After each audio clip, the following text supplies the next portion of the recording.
Kevin Watkins, Dallas Morning News. Going to the first week, how do you rely on your veteran guys like C.J. and Wanye to help the young guys, especially going in a big game like this? Really, every week, ever since I've been here. I think that's the beauty of having those veteran guys, especially when you're training the offseason or training camp. I mean, I think their role never stops, whether it's the first game, offseason, training camp, and that's why those guys have been so good. Clarence Hill, DLS Cowboys. Going to Chicago, is it better to go now than in December? I don't know if the wind is any. Philadelphia. Yeah. God dang, I'm thinking about Same. that. Philadelphia, Yes. My bad. I was trying to do a flight for Chicago. Anyway, That's week 3. And it might be better than the next road also. game. Yeah. The next road game. I was thinking about road game. That's all right. I'm sorry. Looking at your receivers, can you talk about, Tolbert and their importance of special teams? Yeah, I think, when your roster gets low for, you go to 48 after being at 90, those guys all play roles. Like, everyone's got to have some type of role, whether it's a backup at 2 or 3 spots or you're on 1 or 2 phases, backing up another. We always got to use the guys that are up, especially even on field goal with having the O linemen. They got to be able to go a couple different places, and sometimes you can use D linemen and tight ends there too. But everyone's got to have some type of role. Obviously, some guys won't be out there, but yeah, that's part of putting those pieces together. And then when you get injuries through the year, that can change. You got to cross-train guys. Is that what makes him valuable, though, as a receiver? Because he can do those things, he can go short. I think he's just trusted by everybody in the building. I think offense and special teams, we all trust him and know that he's a competitor and he's going to help us win games. Nick Archer with ESPN. With Aubrey being named a captain, obviously he's very good at what he does, but what added responsibility does a captain have? Being a captain have for him?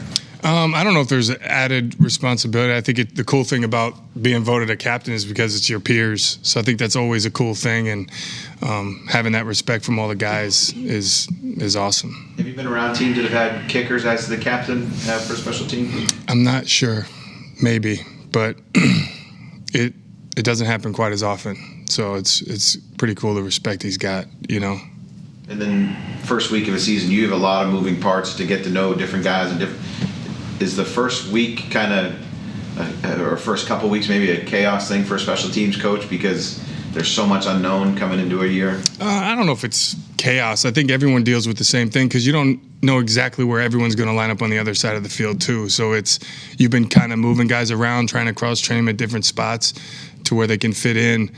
But you've been preparing for that. I don't think it's necessarily chaos. I think it's like fun learning, through a game. There's some adjustments you got to make. Okay, this guy's lining up here. We got to do this. Or, I enjoy that part of it.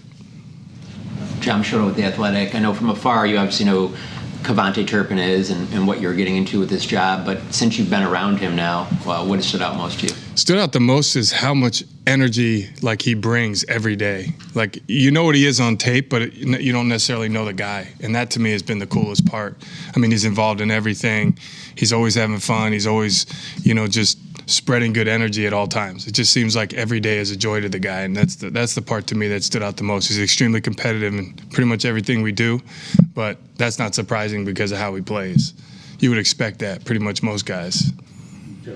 Joe White, Dallas Morning News. When you have a returner like Turpin and the touchback rule is now at the 35, I guess how tough a position are you guys putting opposing kickoff teams in right now? We'll find out. I think we will. It's a good question. I think the whole league, I think we all think everyone's going to return more balls and try and kick them that way just because of numbers and everyone, analytics. I mean, the analytics have been around forever. You always kind of have numbers for every situation. So the numbers say that you try and make them return it, but it also depends on the situation. Like who's the returner, the people they have, who's blocking for them, who do we have covering? You ask yourself, and then what's the score of the game? What are the conditions of the wind? So I think there's so much that goes into it, but I think we will see more returns. We'll see what happens. And in terms of solidifying what maybe your maximum line is for Brandon Aubrey, obviously that can change given week, given on conditions and stuff like that. Yeah. How do you plan to go about pursuing that kind of extent, and does it come down even game day when you're out there walking around? It definitely, you confirm it on game day. You have an idea. Brandon's great. He doesn't overthink anything. Try to involve him on some of the conversations, but he's such a stud. He'll just all right, whatever you want. There's not a whole lot that he we'll turn down. You know, I think you just got to do right by him, and I try to talk to him and watch him in pregame based on the wind in these outdoor games. Dave. Babe Laufenberg, 105.3 The Fan, Cowboys Radio Network. Nick, what has your experience been? You're going to have guys, they're going to have the same, all 32 teams are going to have it, but you'll have guys that either maybe have never played special teams or haven't done it in a long time. So what has your experience been on that week one? The week one, I think you'll learn a lot. I think some guys come off the field like, oh, damn, okay, this is what we, it felt like. Or some might feel, oh, that was a little bit quicker than the preseason might have been the first time they got those reps.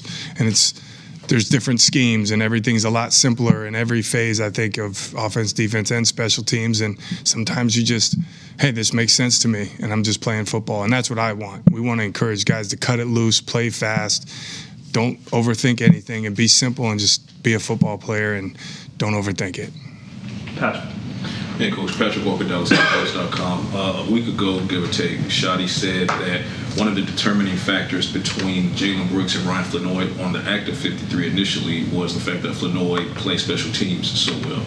Obviously, you guys had to play the numbers game a little bit, but what does Flanoy bring to you on the special teams front, and how pleased are you to have him back on the practice squad? Well, I say both of them do.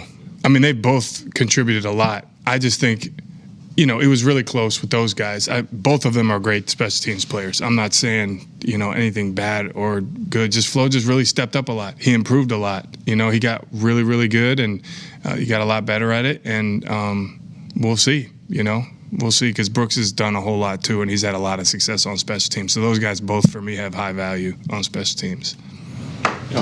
Tommy Yarsh, DallasCowboys.com. In the preseason, it seemed like when the kickoffs went deep and maybe the ball's coming between the 2-yard line and the goal line, some of the younger guys don't know, okay, do I field this? Do I let it go? What's your coaching point there when it's kind of in that area and you don't really know if you just let it go or not?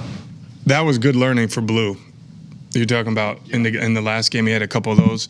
Well, in those, it was if it's close, you return it. You're not going to catch it and look down where my feet are at that point. That's why you got to have an idea where you are in the field.